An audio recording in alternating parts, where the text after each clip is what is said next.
by Abraham Lincoln's government.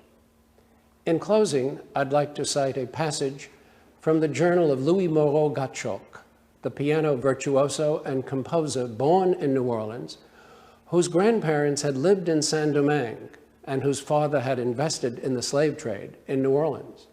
Though he had never been in Haiti, on a return trip from Cuba in June 1857, his ship passed the coast of Haiti as night began to fall. And, quoting,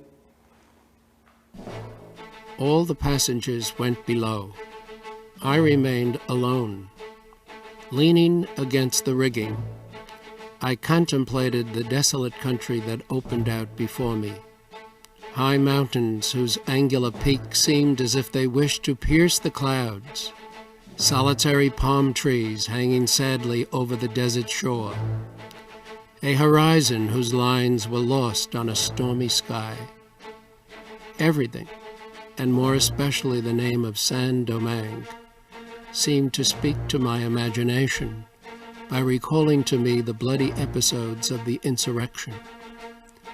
Can anyone be astonished that I could not help feeling an indescribable sentiment of melancholy while for the first time beholding this fatal land with which so many grievous recollections are associated? Our dwellings burned, our properties devastated, our fortunes annihilated. Such were the first effects of that war between two races that had in common only that implacable hatred which each nourished for the other. Can anyone, however, be astonished at the retaliation exercised by the Negroes on their old masters? What cause, moreover, more legitimate than that of this people rising in their agony in one grand effort to reconquer their unacknowledged rights and their rank in humanity? In contemplating the events of that memorable epoch, at the distance of time that today separates us from them, we see the work of regeneration purged from the stains imprinted on it by human passions. It disengages itself from the shadows that obscures it. The blood has disappeared.